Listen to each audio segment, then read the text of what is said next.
Hello everyone, welcome back to my channel. दोस्तों, प्रस्तुत है आज की ब्रेकिंग न्यूज़। रेलवे ने 10वीं पास के लिए जारी किया भर्ती का नोटिफिकेशन। इस राज्य में भारी बारिश का कहर, स्कूल कॉलेजों की इतने दिनों के लिए छुट्टियां घोषित। शिक्षक ने मानव संपदा पर लिया था ऑनलाइन अवकाश, फिर भी विभाग ने काट लिया एक दिन का वेतन।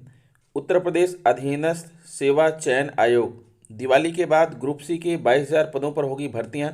अंग्रेजी और कंप्यूटर ज्ञान जरूरी। 22% स्कूलों को मिले नए शिक्षक। और भी बहुत सारी खबरों के साथ देखते रहिए किंग्समैन ई हब को। आइए दोस्तों, हम आपको दिखाते हैं खबरें विस्तार से। आप देख पा रहे हैं खबरें विस्तार से किंग्समैन ई हब यूट्यूब चैनल पर। रेलवे ने 10वीं पास के लिए जारी किया भर्ती का नोटिफिकेशन। इस तारीख तक करना होगा आवेदन। उत्तर प्रदेश ने अप्रेंटिस पदों पर भर्ती के लिए योग्य उम्मीदवारों से आवेदन मांगे हैं। सभी इच्छुकों उम्मीदवारों के लिए आधिकारिक वेबसाइट के माध्यम से 1 दिसंबर 2021 तक ऑनलाइन आवेदन पत्र कर सकते हैं। अप्रेंटिस पदों पर भर्ती के लिए आवेदन प्रक्रिया 2 नवंबर 2021 से शुरू की जा चुकी है।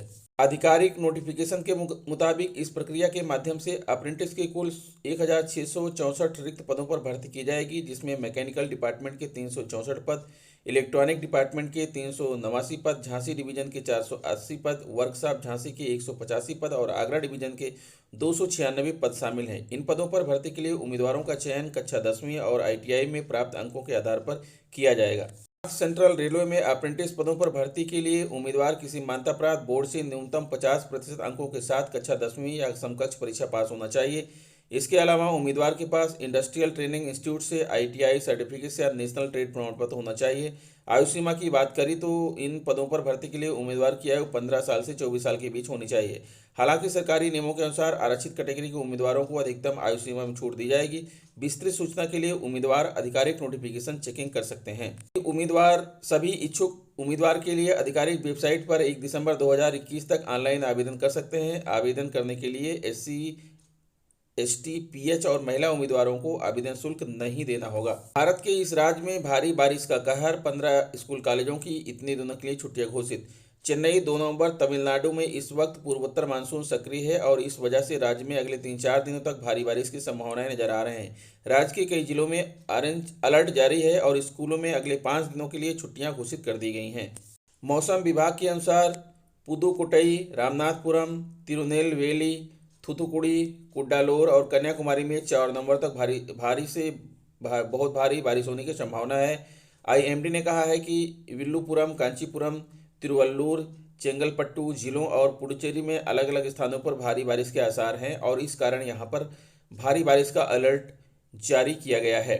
जहां तक चेन्नई की बात है तो यहां अगले 3 दिनों तक बारिश का दौर जारी रहेगा। यहां अधिकतम और न्यूनतम तापमान क्रमशः 30 डिग्री सेल्सियस है और 25 डिग्री सेल्सियस के आसपास रहेगा। मछुआरों को समुद्र में न जाने को कहा गया है। जबकि अगले 2 दिनों के लिए केरल के मछुआरों को समुद्र में न जाने को कहा गया है, तो वहीं गजपत, गंजम और कोरापुट में गरज चमक के साथ हल्की बारिश हो सकती है। तमिलनाडु की भारी बारिश का असर आसपास के राज्यों में भी पड़ेगा। इस वजह से कर्नाटक, आंध्र प्रदेश और तेलंगाना में भी भारी बारिश के आसार नजर आ रहे हैं। मौसम विभाग ने यहाँ भी अलर्ट जारी किया हुआ है। तो वहीं मौसम की सूचना देने वाले स्काईमेट ने कहा कि अगले 48 घंटों के दौरान तमिलनाडु में भारी से भारी बारिश हो सकती है, जबकि 6 नवंबर के बीच दक्षिण भारत के कई हिस्सों के साथ गोवा और कोंकण के अलग अलग हिस्सों में भारी बारिश के आसार नजर आ रहे हैं। शिक्षक ने मानव संपदा पर लिया था ऑनलाइन अवकाश, फिर भी विभाग ने काट लिया एक दिन का वेतन। विस्तृत जानकारी। समाज को दिशा दिखाने वाला एक सप्ताह के भीतर लगातार दूसरी बार अपने आप को अपमानित महसूस कर रहा है। मानव संपदा ऑनलाइन अवकाश वाले शिक्षक का एक दिन का वेतन न काटे जाने का आश्वासन मिला था, फिर भी वेतन कट गया है। पहले बीते 18 अक्टूबर को जिले के करीब 1,500 से अधिक प्राथमिक और उच्च प्राथमिक विद्यालयों का निरीक्षण कर ऑनलाइन अवकाश लिए दर्जनों के साथ कुल 279 शिक्षक, शिक्षा मित्र और अनुदेशक अनुपस्थित का DM ने एक दिन का वेतन काटने का निर्देश दिया था। बीते 29 अक्टूबर को कलेक्ट्रेट में स्पष्टीकरण देने गए शिक्षकों को जिलाधिकारी की फटकार सुननी पड़ी। उस दिन ऑनलाइन अवकाश लिए शिक्षकों का वेतन न काटे जाने का आश्वासन दिया गया था, लेकिन जब सोमवार को शिक्षकों के खाते में वेतन आया तो सभी का एक दिन का कटा था। इससे शिक्षक बेहद आहत और गुस्से में है। प्राथमिक शिक्षक संघ के पूर्व जिला मंत्री राजेश यादव, VT अध्यक्ष ब्रजेश मिश्र, जिला कोषाध्यक्ष सदन कुमार, जिला संगठन मंत्री सुहेल अहमद, अवनीश कुमार त्रिपाठी ने आश्वासन के बाद भी ऑनलाइन अवकाश लिए शिक्षकों का वेतन कटने पर रोष व्यक्त किया है। 22% स्कूलों को मिले नए शिक्षक। हिंदुस्तान टीम प्रयागराज अंतर जनपदीय पारस्परिक तबादले से आए बेसिक शिक्षा परिषद के उच्च प्राथमिक विद्यालयों के शिक्षकों का स्कूल आवंटन मंगलवार को हुआ। शिक्षकों ने स्वयं ऑनलाइन स्कूलों का विकल्प भरा और उसके बाद बेसिक शिक्षा अधिकारी प्रवीण कुमार तिवारी ने पदस्थापन आदेश जारी कर दिया। कुल 22 शिक्षकों का पदस्थापन हुआ है। इनमें 11 पुरुष 11 महिला हैं।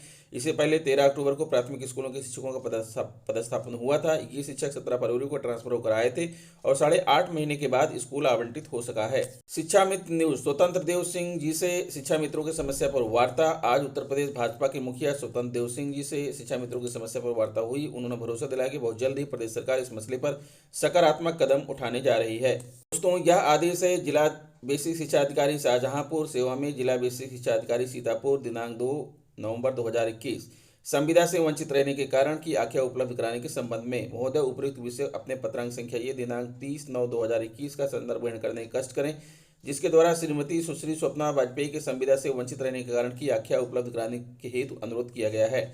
उक्त के संबंध में अवगत कराना है कि कस्तूरबा गांधी आवासीय बालिका विद्यालय खुटार जनपद शाहजहांपुर में श्रीमती सुश्री स्वप्ना वाजपेयी की नियुक्ति पूर्णकालिका शिक्षा के पद पर विद्यालय का संचालन करने वाली स्वयंसेवी संस्था सार्वजनिक शिक्षा उन्नयन संस्था हरदोई के द्वारा 4/3/2008 में की गई थी। उक्त शिक्षिका के द्वारा बीएड योग्यता नियुक्ति के उपरांत प्राप्त की गई थी। नियुक्ति के समय उक्त शिक्षिका प्रशिक्षित स्नातक योग्यता धारित नहीं थी, अतः जनपदीय समिति के द्वारा उक्त शिक्षक की संविदा का नवीनीकरण न करने का निर्णय किया गया। वर्ष 2020-21 में हुए नवीनीकरण की प्रक्रिया में उक्त शिक्षिका के द्वारा नियुक्ति के समय निर्धारित योग्यता धारित न करने के कारण इनकी संविदा दिनांक 27/2/2021 से समाप्त करते हुए संविदा का नवीनीकरण नहीं किया गया था। भौदी सुरेंद्र कुमार सिंह, जिला बेसिक शिक्षा अधिकारी शाहजहांपुर। तो दोस्तों, ये रहा आज का ब्रेकिंग न्यूज़। आशा करता हूँ वीडियो आपको अच्छी लगी होगी। अगर आपको वीडियो अच्छी लगी है तो प्लीज़ मेरे चैनल को सब्सक्राइब कर लीजिए, बेल आइकन को प्रेस कर दीजिए। मिलते हैं आपसे नेक्स्ट वीडियो में कुछ नई जानकारी।